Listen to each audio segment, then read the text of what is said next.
Hello everybody, this is Dr. Trey here with a video all about Rainbow Six Siege for beginners. However, before we start, if you like the content that I'm making and would like to see more videos like this, then hit that subscribe button and ring the bell to get notified when I release a new video.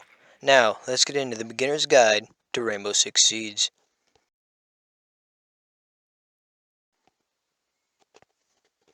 Okay, for those of you that are new to the game or just don't know, Rainbow Six is a 5v5 team-based first-person shooter. What that means is that when you start playing a round of Siege, you'll be tasked with an objective to complete, while 5 other players try to stop you from completing that objective. Unlike other games in this genre, however, there is no respawning in R6, so you win by either completing the objective or by killing the enemy team. Guess which is more common? It, it is killing the enemy team, like by a huge margin. I don't know exact numbers, but I know I've won most of my games by killing the enemy team. So, Siege has 3 game modes to play. There's Bomb, in which your team is either tasked with defusing a bomb or preventing the bomb from being defused. Fun fact, this is the only game mode that is played in newcomer, ranked, and unranked. Then there's Hostage, where the attackers have to rescue a hostage while the defenders try to keep the attackers at bay. And finally, there's Secure Area, where you have to secure the area or prevent the attackers from doing that. Now, each team has different playable characters called operators that are uniquely suited to fulfill their assigned objective. As stated earlier, the attacker's goal will be to attack the objective and overwhelm the defenders' defenses. They do this with a number of specialized tools and gadgets. Each operator, with the exception of the recruit, can carry one of 5 attacker-specific gadgets.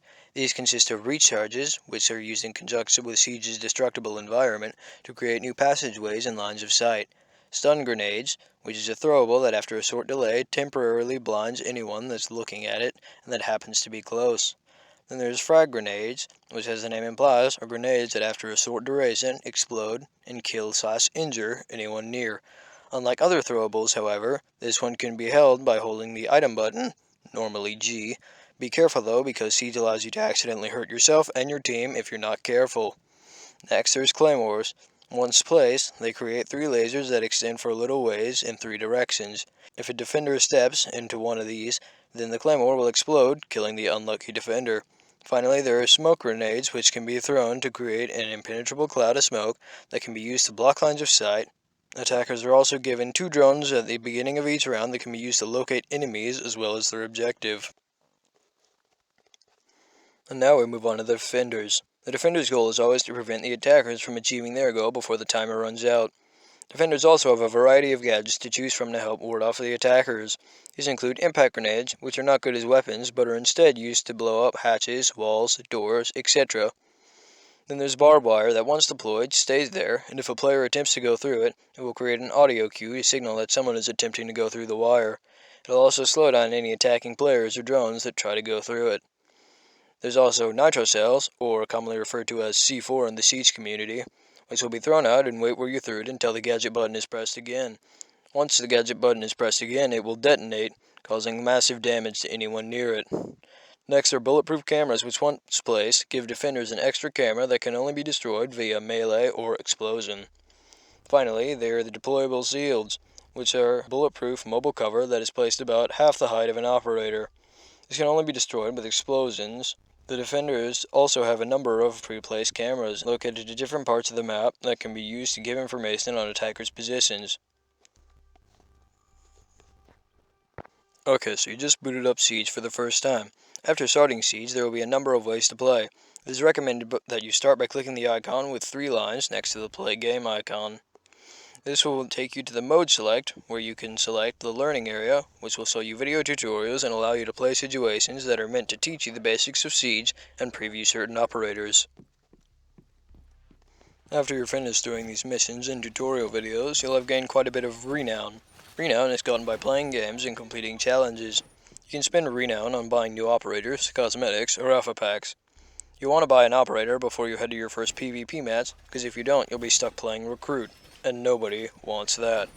3 operators I'd recommend getting first are on attack, IQ, fuse, and sledge. For defense, I'd recommend getting Kapkan, pulse, and mute first. I think these ops are great because they're easy to play, fun, and most importantly, helpful to the team. Once you're done with the situations, buying ops and whatnot, you could try playing a newcomer match first, because that's where new players go to play against other new players, and not get absolutely demolished by more experienced players. If you followed my advice like any smart and sane person would, and decided to play on newcomer, then you'll be put into one of three maps, either Bank, Chalet, or Consulate. Now, by the time you're kicked out of newcomer at level 50, you'll know these maps like the back of your hand. If you want to learn these maps quicker, however, you can check out Ubisoft's R6 page. It has a full guided tour of every map in the game. So, that could be useful. Oh, also, 1v1ing with friends is another great way to learn these maps quickly, along with other maps.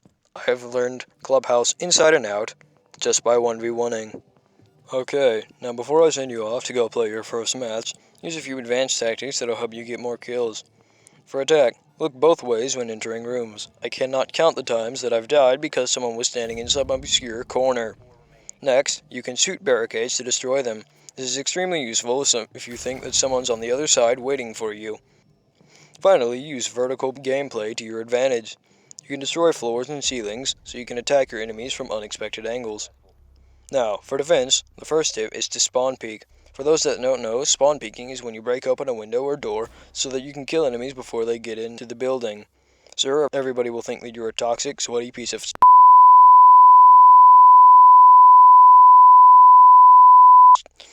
but you get more kills, and isn't that all that matters?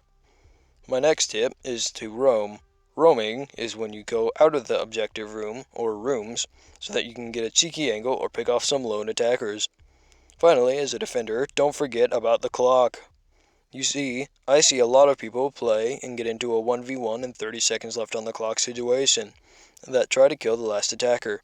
It's smarter to wait and let the timer run out, win, than go taunt at that cowardly attacker who didn't have the balls to face you. So, that was all the video. Thanks for watching and making it this far in the video.